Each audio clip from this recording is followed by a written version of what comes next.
Hello दोस्तों, खुदो बदलाव बनिए जो आप इस दुनिया में देखना चाहते हैं। वेलकम टू लेट्स रिक्रिएट, जहां हम आपके छोटे से छोटे कॉन्सेप्ट को क्रिएट करेंगे एक अलग अंदाज में। क्रिएशनिस्ट, देखिए हम क्या कर रहे हैं। हम कर रहे हैं हिमाचल प्रदेश एडमिनिस्ट्रेटिव सर्विसेज 2024 का जो पेपर हुआ था उसको डिस्कस कर रहे हैं। उसमें हमने हिमाचल प्रदेश का जो सेक्शन था उसको पूरी तरीके से देख लिया है कि उसकी ज्योग्राफी से कैसे सवाल आए, उसकी हिस्ट्री से कैसे सवाल आए, इकोनॉमिक सर्वे से कैसे सवाल आए और करंट अफेयर से उसमें कैसे सवाल पूछे। ये हमने सारा का सारा देख लिया था। आज हम क्या देखेंगे, देखिए ये पेपर कब हुआ था, ये हुआ था 30 जून 2024 को। उसके बाद आज हम देखेंगे हमारी इंडियन पॉलिटी, यानी भारतीय राजनीति से, भारतीय राज व्यवस्था से कैसे कैसे सवाल पूछे गए, कौन कौन से एरिया से पूछे। देखिए, इंडियन पॉलिटी एक ऐसा सब्जेक्ट है जो पेपर में हमें पूरे, जैसे मान लीजिए 10 क्वेश्चन आए हैं तो उसमें से 9 क्वेश्चन सही होने की संभावनाएं इंडियन पॉलिटी में सबसे ज्यादा होती है, क्योंकि इसमें वही आता है जो हमारी बुक में मैक्सिमम टाइम लिखा होता है, या तो जो करंट अफेयर में चला होता है वही आता है इसमें। और इसमें ज्यादा घुमा फिरा के सवाल भी नहीं आते। जैसी जैसी स्टेटमेंट बुक में लिखी होती है वैसी वैसी स्टेटमेंट कमीशन उठा के एज इट इज पेपर में लिख देता है। तो देखिए, इस बार हम देखते हैं कि कमीशन ने कौन कौन से चैप्टर हमारे इंडियन पॉलिटी के टच किए। तो देखिए, उसने जो कमीशन है उसका सबसे जो फेवरेट टॉपिक है उनमें से एक टॉपिक है हमारा पार्लियामेंट। पार्लियामेंट पार्लियामेंट में देखिए, पार्लियामेंट के जो होते हैं हमारे पास लोकसभा, राज्यसभा, प्रेसिडेंट, ये तो 3 हो गए। इससे इससे भी पूछ सकता है, वो पूछता ही है इससे। उसके बाद पार्लियामेंट की कार्यवाही, कि पार्लियामेंट का सेशन, कौन सा सेशन कब स्टार्ट होता है, पार्लियामेंट जो है वो अपना बजट कैसे पास करता है, कौन इसकी मीटिंग को बुलाता है, कौन इसको जितनी भी टाइप की, कि किसको ज्यादा पावर दी गई है, राज्यसभा, लोकसभा, पार्लियामेंट, और ओवरऑल की बात कर रहे हैं हम, ठीक है, ओवरऑल पार्लियामेंट की बात। उसके बाद आता है हमारे पास अमेंडमेंट। अब देखिए, अमेंडमेंट भी दो तरीके से है। एक तो होता है कि कौन सा अमेंडमेंट कब हुआ, जैसे मान लीजिए 102वां अमेंडमेंट कब हुआ, 103वां अमेंडमेंट कब हुआ और किससे जुड़ा हुआ है। देखिए, 3 पूछे जाएंगे, 2 सवाल पूछे जाते हैं इससे भी, कि कब हुआ और किससे जुड़ा हुआ है। किससे जुड़ा हुआ है, कब हुआ और किससे ये जुड़ा हुआ है, किससे संबंध रखता है, कि किस चीज को ऐड करने के लिए हमारी जो कॉन्स्टिट्यूशन है उसमें अमेंडमेंट किया गया, उसमें संशोधन किया, ये पूछा जाता है। उसके बाद अमेंडमेंट से और क्या आता है, अमेंडमेंट का पूरा प्रोसीजर, कि अमेंडमेंट को कौन से सदन में स्टार्ट होता है, कौन कौन इसमें भाग ले सकता है, क्या राज्यसभा और लोकसभा को इसमें इक्वल पावर है, क्या सेंटर और स्टेट को इक्वल पावर है, पूरा का पूरा अमेंडमेंट प्रोसीजर से लेके एंड तक। और एंड में क्या प्रोडक्ट निकलता है, कि अमेंडमेंट या तो बुक में आ जाता है हमारी कॉन्स्टिट्यूशन की, या तो नहीं आता। अगर आ जाता है तो हमारे को पता करना पड़ता है कि कौन सा अमेंडमेंट हुआ और कौन सी डेट को हुआ और वो किससे संबंध रखता है। ये हो गया। उसके बाद एक और इम्पोर्टेंट जो सबसे फेवरेट टॉपिक है वो है हमारा सुप्रीम कोर्ट। ठीक है, सुप्रीम कोर्ट के बारे में सब कुछ पूछ लिया जाता है, कि सुप्रीम कोर्ट के अधिकार क्या क्या हैं, कितने जजेस हैं, कौन कौन से इसके ऊपर केस चले हैं। क्योंकि 2023 में सुप्रीम कोर्ट हाईलाइटेड था हर पूरी की पूरी सुर्खियों में, पूरी की पूरी साल ही हाईलाइट रहा। उसके बाद आता है हमारे पास अगला एक्ट।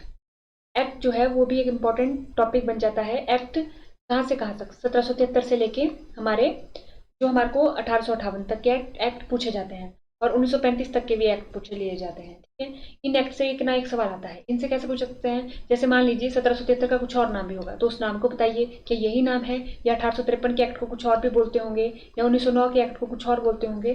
तो उनके इंपॉर्टेंट पॉइंट, कि हमारी डायरकी कब स्टार्ट हुई, हमारे जो सांप्रदायिक, जो हमारे सांप्रदायिकता का जो कानून था वो कब लागू हुआ, ऐसे ऐसे जो भी मेन मेन पॉइंट है वो पूछ ही लिए जाते हैं इन एक्ट से।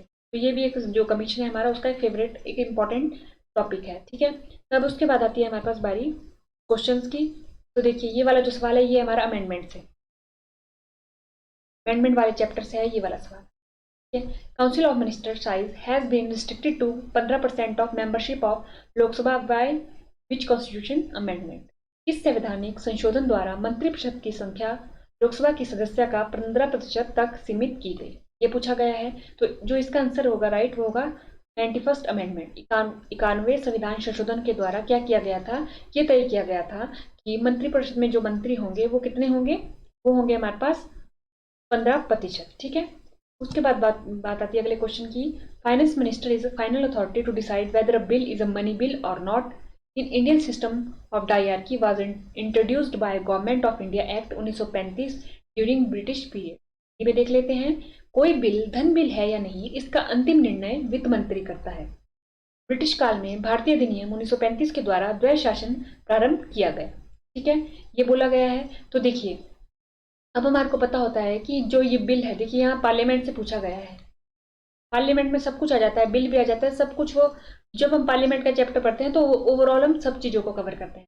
तो हमें पता है कि जो मनी बिल डिसाइड करने की जो अथॉरिटी है वो किसके पास है, वो है हमारे पास लोकसभा के स्पीकर के पास, ठीक है, अध्यक्ष के पास, ना कि फाइनेंस मिनिस्टर के पास, ठीक है। तो ये वाली स्टेटमेंट हमारी रॉन्ग हो जाती है। और उसके बाद बात आती है कि ये जो हमारे पास डायआरकी है ये इंट्रोड्यूस करी गई थी हमारी 1919 में, ना कि 1935 में। तो ये वाली स्टेटमेंट भी हमारी क्या हो जाती है, गलत हो जाती है। यानी स्टेटमेंट 1 और स्टेटमेंट 2 क्या है, दोनों की दोनों गलत है। ये गलत है तो यानी दोनों ही कथन गलत है। तो ऑप्शन क्या होगा, option B is the right answer, क्योंकि दोनों ही कथन क्या है हमारे, इनकोरेक्ट है। उसके बाद 25, constitution amendment bill can be introduce in any house of the parliament, ठीक है। Centre and state have equal power to amend the constitution.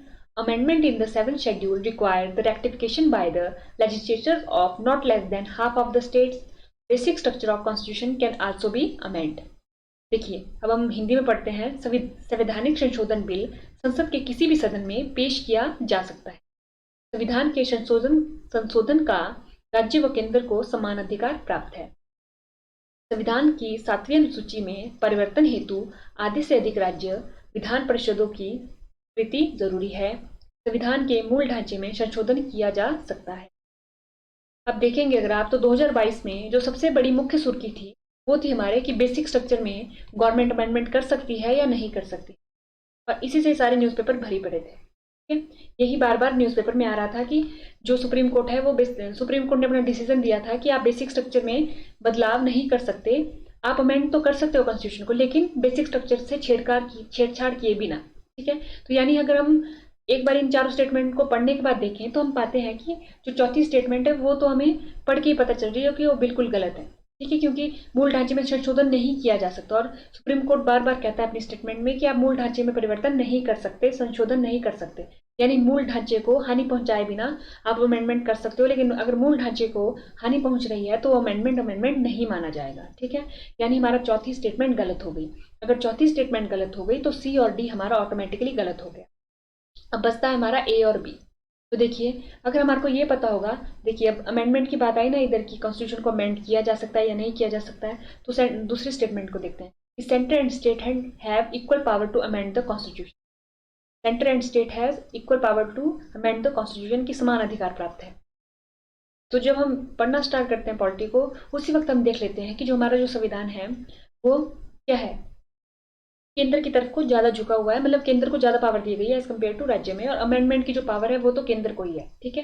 तो इक्वल पावर तो है नहीं। तो उसके बाद क्या हो गया कि हमारी दूसरी स्टेटमेंट भी क्या हो गई, गलत हो गई। तो कौन सी स्टेटमेंट सही हुई, फर्स्ट एंड 3, 1 और 3 हमारी स्टेटमेंट सही हुई, यानी option A is the right answer. उसके बाद बात करते हैं 27 क्वेश्चन की। There is a no mention of no confidence motion in the constitution of India. A motion of no confidence can be introduce in any house of the parliament. A money bill can be tabled in either house of the parliament. The president cannot return a money bill to Lok Sabha for reconsideration. निम्नलिखित कथनों पर विचार कीजिए। भारत के संविधान में अविश्वास प्रस्ताव का उल्लेख नहीं है। अविश्वास का प्रस्ताव संसद के किसी भी सदन में प्रस्तुत किया जा सकता है। धन विधेयक संसद के किसी भी सदन में प्रस्तुत किया जा सकता है। राष्ट्रपति धन विधेयक को लोकसभा के पुनर्विचार हेतु नहीं लौटा सकता। देखिए जब हम प्रेसिडेंट को पढ़ते हैं तो उसमें हम पाते हैं कि जो प्रेसिडेंट है उसको कौन कौन सी ऐसी बातें हैं जो उसकी पावर को लिमिटेड कर देती है। तो उसमें एक बात हम पढ़ते हैं कि वो मनी बिल को रिटर्न नहीं किया करता।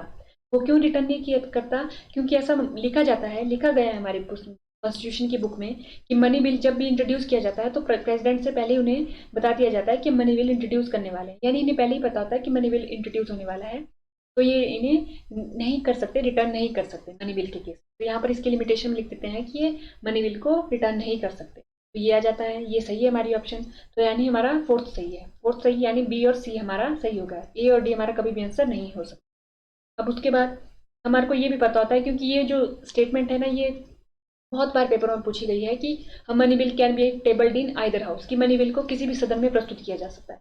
और जब हम पार्लियामेंट पढ़ते हैं तो वहां पर साफ साफ शब्दों में लिखा गया है कि जो मनी बिल है वो लोकसभा में ही लाया जाएगा, वो राज्यसभा में नहीं लाया जाएगा, ठीक है। तो यानी हमारा तीसरा जो हो गया वो हमारा गलत हो गया, तीसरा गलत हो गया तो हमारा बी भी गलत हो गया, बी गलत हो गया तो हमारा ऑटोमेटिकली सी आंसर बचा। बाकी हमारे को स्टेटमेंट पढ़ने की जरूरत नहीं पड़ी। देखिए धन विधेयक संसद के किसी भी सदन में नहीं, सिर्फ लोकसभा में आता है, ठीक है। राष्ट्रपति ये चौथा सही है हमारा, चौथा और पहला सही है, दूसरा और तीसरा हमारा गलत है, यानी option C is the option C is the right answer. उसके बाद अब देखिए सुप्रीम कोर्ट से जो सवाल आता है वो आता है ये वाला, जो सबसे इंपॉर्टेंट सवाल आता है ये, ठीक है। देखिए ये हमेशा, या तो देखिए इस बार तो उन्होंने मैच द फॉलोइंग कर दिया, नहीं तो ये क्या करेंगे, एक स्टेटमेंट लिख देंगे, जैसे मान लीजिए मैंडेबस इन्होंने लिख दी, ठीक है, परमादेश लिख दिए, और उसके आगे कोई और स्टेटमेंट दे देंगे जो इसका मतलब होगा उसे ना देके किसी और चीज को दे देंगे, और बोलेंगे फिर स्टेटमेंट बोलेंगे कि राइट है या रॉन्ग है, ठीक है। यहाँ पर इन्होंने क्या कर दिया है, चारों की चारों दे दी है, और क्या बोलने को कर दिया है कि मैच करो। देखिए हैबस कॉर्पस रिट, ये हमारे पास इन्होंने बोल रखा है कि मैच करना है हमें। देखिए बंदी, प्रत्यक्षीकरण आदेश, परमादेश, उत्प्रेषण आदेश, अधिकार परीक्षा आदेश, ठीक है। तो अगर हम देखें हैबस कॉर्पस क्या कहता है, हैबस कॉर्पस हमें कहता है कि टू प्रोड्यूस इन पर्सन, ठीक है, ये हमें ये कहता है। अगर हमारा ए का सी है, ए का 4 है, तो देखिए ए का 4 हमारा इधर आ रहा है, ए का 4 हमारा इधर आ रहा है, और किधर भी नहीं आ रहा है, तो यानी option C is the right answer. बाकी हमें पढ़ने की जरूरत नहीं पड़ी, अगर हमारे को पता है कि हैबस कॉर्पस क्या कहता है। फिर भी हम एक बार देख लेते हैं। हैबस कॉर्पस हमारे पास ये कहता है कि to produce in a person, व्यक्तिगत रूप से उपस्थित, ठीक है। परमादेश क्या कहता है, परमादेश क्या कहता है, परमादेश कहता है हमारा अधिकारी की कार्रवाई पर रोक, ठीक है। उसके बाद आता है हमारे पास उत्प्रेक्षण आदेश। उत्प्रेक्षण आदेश क्या कहता है, री examine lower court record by supreme court. उसके बाद आ जाता है क्यूनो वॉर्टेनो रिट्स, अधिकार परीक्षा आदेश। ये क्या कहते हैं, ये कहते हैं exercising power under which authority, किस सत्ता के अधीन आपने शक्ति का प्रयोग किया। ये आ गया हमारे पास, यानी ए का हमारे पास डी आ गया, बी का हमारे पास सी आ गया, सी का हमारे पास ए आ गया, और डी का हमारे पास बी आ गया। तो option C is the right answer. ये हो गया हमारे पास। तो आज हमने क्या देखा, आज हमने देखा कि जो पॉलिटी है हमारी, जो भारतीय राज व्यवस्था है, उसको कमीशन ने, उसके कौन कौन से एरिया को कमीशन ने टच किया। एक तो पार्लियामेंट को टच किया, पार्लियामेंट ऑल ओवर, प्रेसिडेंट भी पढ़ना पड़ेगा, लोकसभा राज्यसभा भी पढ़ना पड़ेगा, पार्लियामेंट की कार्यवाही भी पढ़नी पड़ेगी, ठीक है। उसके बाद एक्ट, एक्ट जो है वो पार्लियामेंट, जो कमीशन है वो किसी ना किसी तरीके से सवाल पूछ लेता है। फिर सुप्रीम कोर्ट भी एक कमीशन का फेवरेट टॉपिक है। और उसके बाद हमने क्या देखे, पार्लियामेंट, एक्ट, सुप्रीम कोर्ट और हमारा अमेंडमेंट। अमेंडमेंट भी क्या है, जो कमीशन है उसका फेवरेट टॉपिक है। तो आज के लेक्चर में हमने पॉलिटी की। तो आज के लेक्चर में इतना ही। थैंक यू एंड देखते रहिए लेट्स रिक्रिएट।